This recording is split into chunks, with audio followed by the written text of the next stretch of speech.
todos, sejam bem-vindos a mais um novo vídeo. Eu sou a Inês e hoje vou-vos falar sobre a unidade 11 do Manual de Economia A do 11º ano, que nos fala sobre a intervenção do Estado na economia.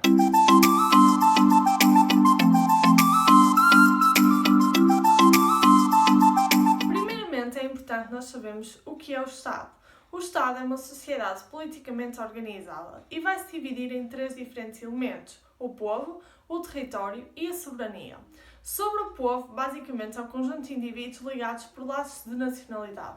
O território corresponde ao espaço geográfico, que inclui o solo, o subsolo, o espaço aéreo e o espaço marítimo, e por fim a soberania é o que vai concentrar o poder político do Estado e vai ser exercido por órgãos de soberania, que são o Presidente da República, a Assembleia da República, os tribunais e o Governo.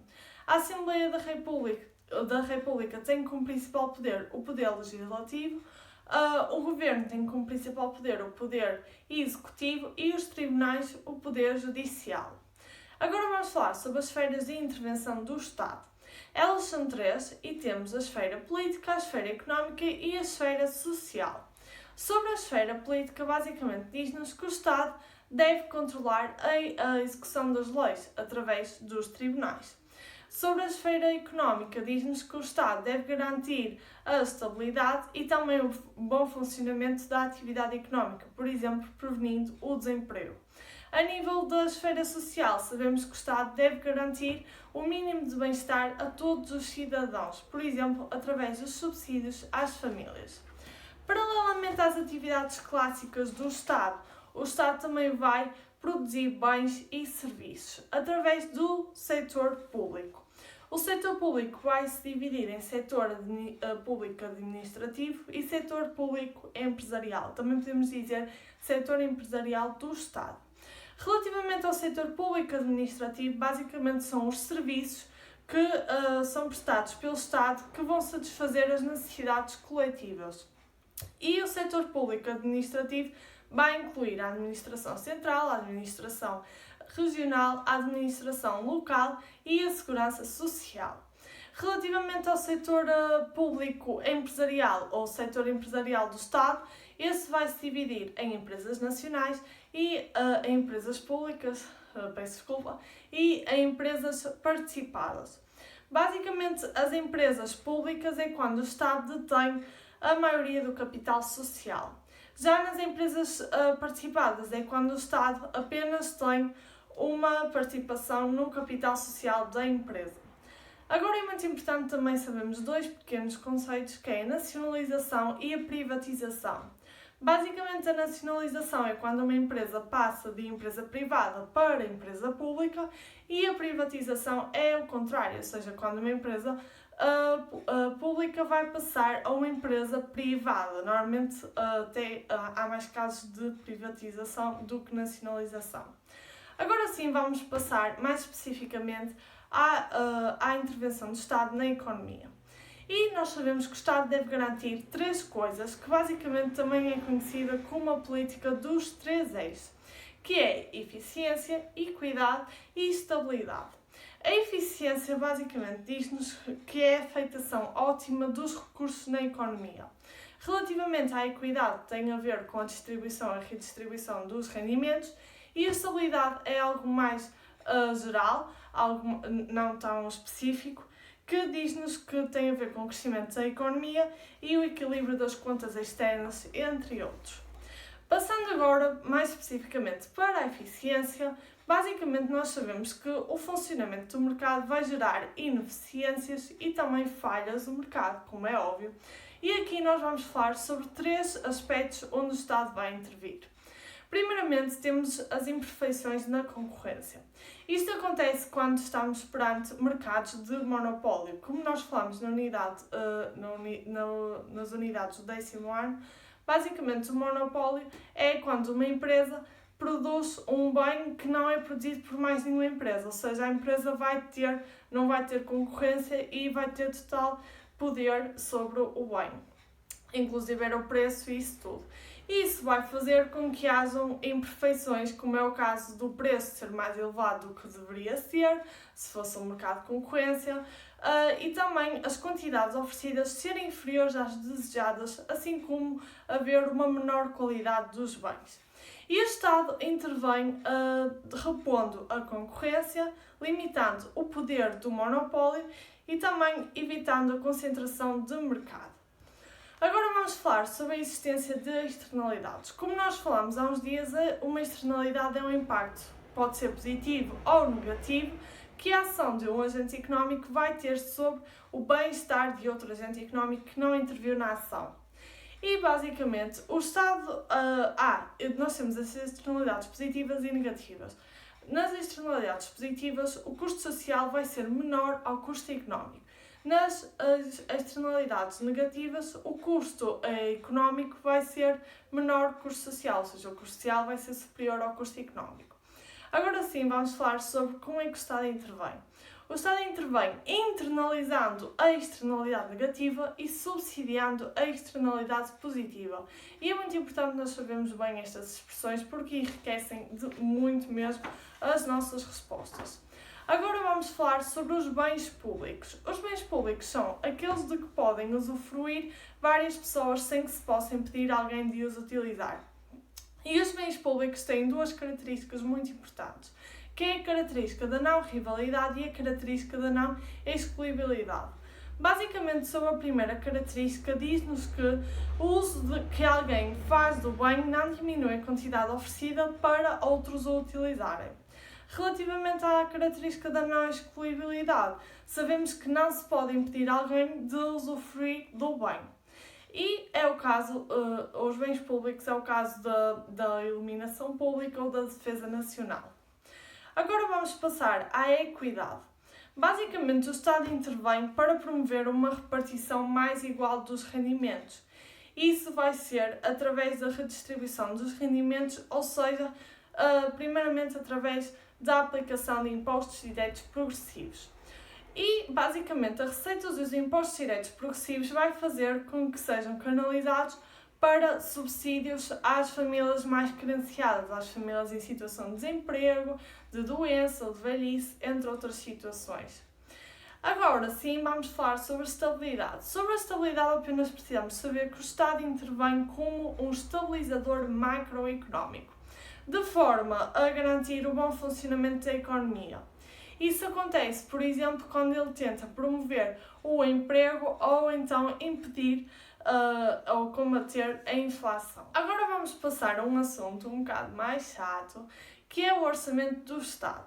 Sobre o orçamento do Estado precisamos saber bem tudo, a definição, a importância e essas coisas, os aspectos todos, porque tanto pode ser para nós escrever como a escolha múltipla, é muito importante sabermos. Portanto, eu vou ler um resumo que nos vai dizer basicamente tudo o que precisamos saber. O Orçamento do Estado é um documento escrito, apresentado sob a forma de lei, proposto pelo Governo à Assembleia da República e no qual se prevêem as receitas e as despesas a efetuar durante um ano. A elaboração do Orçamento do Estado é da responsabilidade do Governo, que o deve apresentar até 15 de outubro de cada ano à Assembleia da República, que procede à sua análise, discussão e aprovação ou rejeição para vir a ser aplicado no ano civil seguinte. O período de vigência do Orçamento do Estado é de um ano civil, cobrindo o período de 1 de janeiro a 31 de dezembro de cada ano. O Orçamento do Estado não integra os orçamentos das administrações locais e regionais. O Orçamento do Estado constitui um importante instrumento de intervenção económica e social do Estado, pois podemos conhecer as prioridades atribuídas por um determinado governo num dado momento. Portanto, o Orçamento do Estado vai nos dizer quais é que são as previsões das despesas públicas e das receitas públicas num ano.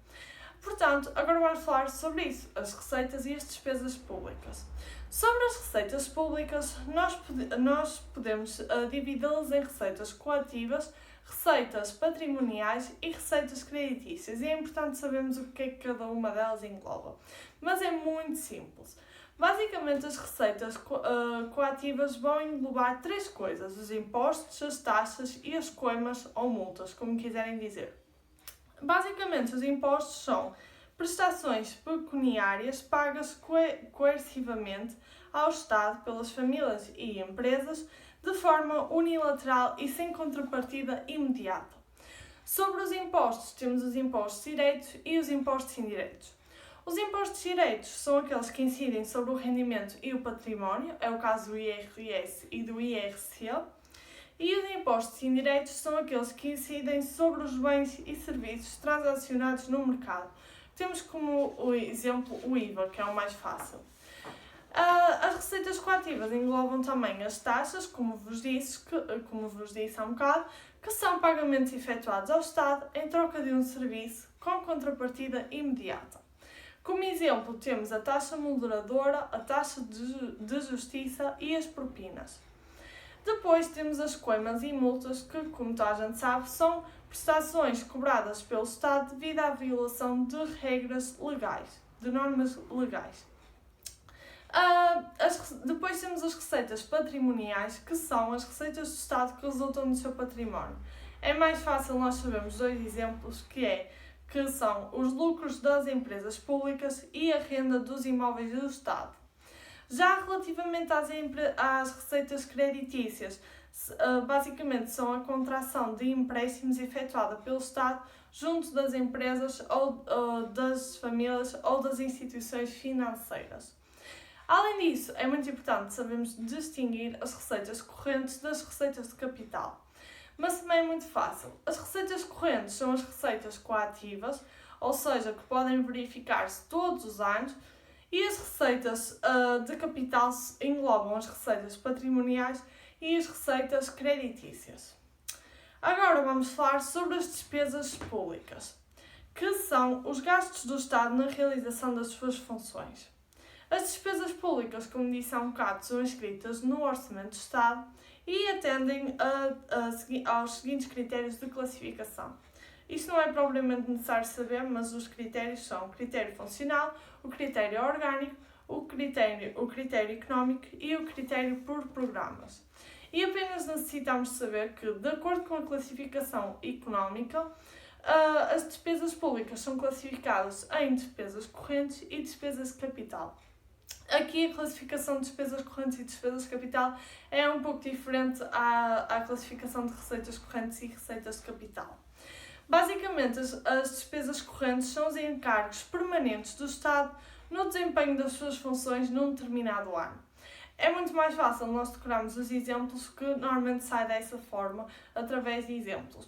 E como exemplos de despesas correntes temos os vencimentos, as transferências sociais, a compra de bens não duradouros e o pagamento de juros da dívida pública. Já relativamente às despesas de capital, basicamente são encargos assumidos pelo Estado num ano civil e cujos efeitos se prolongam nos anos seguintes. Portanto, receitas correntes só naquele ano, receitas de capital vão durar durante uns anos. Receitas é despesas. Despesas correntes só naquele ano, despesas de capital vão durar durante vários anos.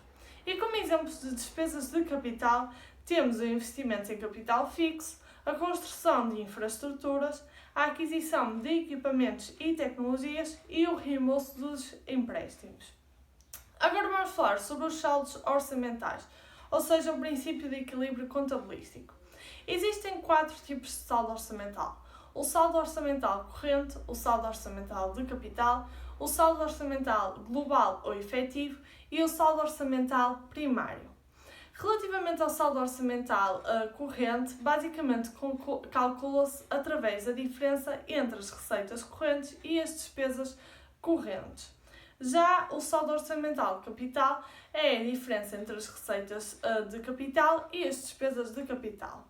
Depois, o saldo orçamental global ou efetivo é a diferença entre o total das receitas sem englobar as receitas creditícias, ou seja, é a diferença entre a soma do saldo das receitas coativa e o saldo das receitas patrimoniais, menos as despesas, o valor das despesas, mas sem o pagamento da dívida pública. Portanto, recapitulando. Então, o saldo orçamental global ou efetivo vai ser as receitas coativas mais as receitas patrimoniais menos as despesas todas mas nas despesas vamos excluir o pagamento da dívida pública. E o saldo orçamental primário vai ser o saldo orçamental global ou efetivo menos os juros da dívida pública. Ok? Acho que deu para perceber. Agora vamos passar, afinal, ao conceito de dívida pública, porque estou aqui a falar de dívida pública, mas ainda não falamos sobre ela, não é verdade? E a dívida pública resulta da existência de déficits orçamentais que obrigam as autoridades a recorrer ao financiamento contraindo empréstimos. Ou seja, é quando as despesas são superiores às receitas, e isso tem a ver com o déficit do saldo orçamental, o que vai levar à dívida pública. E agora vou-vos falar só de duas coisas que agora se calhar não vai fazer sentido, só faz sentido na análise de tabelas ou assim sobre a dívida pública. Basicamente, o indicador económico é a dívida pública em percentagem do PIB e o critério de convergência nominal relativo à estabilidade das finanças públicas é que a dívida pública não deve ser superior a 60% do PIB e o déficit não deve ser superior a 3% do PIB. Agora vamos passar ao significado do saldo orçamental. Basicamente, através das receitas cobradas e das despesas que efetua, o Estado influencia o comportamento dos agentes económicos e toda a atividade económica em geral. Ou seja, basicamente a intervenção do Estado vai ter consequências, vai influenciar o comportamento dos agentes económicos. E é disso que vamos falar agora, mas isto é basicamente muito mais prático, é quase uma forma de conclusão. E sobre o efeito das receitas públicas, nós vamos falar sobre dois exemplos. Primeiramente, vamos falar sobre o efeito da aplicação de impostos progressivos, impostos diretos progressivos. Basicamente, as famílias de maior rendimento, com rendimentos mais elevados, vão pagar uma maior parcela de imposto, enquanto as famílias com rendimentos menos elevados vão pagar uma menor parcela de impostos. Então, isto vai gerar uma maior equidade. Ou seja, os impostos diretos atuam diretamente na repartição dos rendimentos dos fatores produtivos, gerando, de certa forma, um nivelamento dos rendimentos. Além deste aspecto, os impostos diretos atuam igualmente na capacidade de consumo e de poupança ou de investimento dos agentes económicos. Já relativamente à aplicação dos impostos indiretos, isto vai ter efeitos contrários em relação à aplicação dos impostos diretos. Então, basicamente, as famílias com rendimentos mais elevados vão ter os impostos indiretos vão ter um menor peso no seu rendimento, enquanto as famílias com rendimentos menos elevados vai fazer com que os impostos indiretos tenham um maior peso no seu rendimento. Isso vai gerar uma menor equidade. Ou seja, os impostos indiretos, ao recaírem sobre os bens e os serviços transacionados no mercado, podem estimular ou retrair o consumo e igualmente a produção e a oferta. Já sobre o efeito das despesas públicas, nós podemos ter dois casos. Basicamente, o aumento dos gastos com o pessoal, o aumento dos subsídios e das prestações da segurança social levam ao aumento do consumo. E, por outro lado, o aumento da produção de bens e serviços não mercantis e o aumento de capital fixo, tal como o aumento da qualidade e capacidade produtiva do país, através das despesas de educação, saúde e investigação e desenvolvimento, levam ao aumento da produção. E o aumento do consumo mais o aumento da produção vão levar ao crescimento económico. Ou seja, aqui vemos como o efeito das despesas públicas vão levar ao crescimento económico. Para finalizar esta unidade, vamos falar sobre as políticas económicas e sociais do Estado português. Antes de mais, o que são políticas económicas e sociais? As políticas económicas vão atuar essencialmente sobre variáveis económicas, como por exemplo temos a política monetária, que vamos falar a seguir, e as políticas sociais atuam essencialmente sobre variáveis sociais, como é o caso da política de redistribuição dos rendimentos, que levam a uma maior equidade, portanto, o que importa neste caso vai ser o bem-estar das famílias. E ao definir uma política económica ou social, o Estado pretende três coisas, que basicamente vai-nos ter em conta a política dos três eixos. Então, pretende garantir uma melhor afetação dos recursos, ou seja, eficiência, a intervir na repartição dos rendimentos, ou seja, equidade, e por fim regular a atividade económica, ou seja, estabilidade. E relativamente às políticas económicas, só políticas económicas, aqui não engloba políticas sociais, nós podemos distinguir as políticas conjunturais e as políticas estruturais. E isso também é importante nós sabermos. As políticas conjunturais são políticas de curto prazo que visam corrigir os desequilíbrios que vão gerando na economia, como é o caso do desemprego, inflação, etc. Enquanto as políticas estruturais são políticas de médio a longo prazo que pretendem alterar as condições de funcionamento da economia. Como eu costumo decorar, é assim, as políticas estruturais fazem-nos lembrar de estrutura.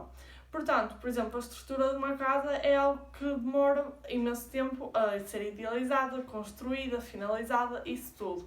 Portanto, o que eu penso é que associo logo a política estrutural a uma coisa de médio a longo prazo, pelo que a política conjuntural vai ser algo de curto prazo. É assim que eu costumo decorar. Porque basicamente o que interessa aqui é os prazos, não é? É isso que vai-nos distinguir estas duas políticas.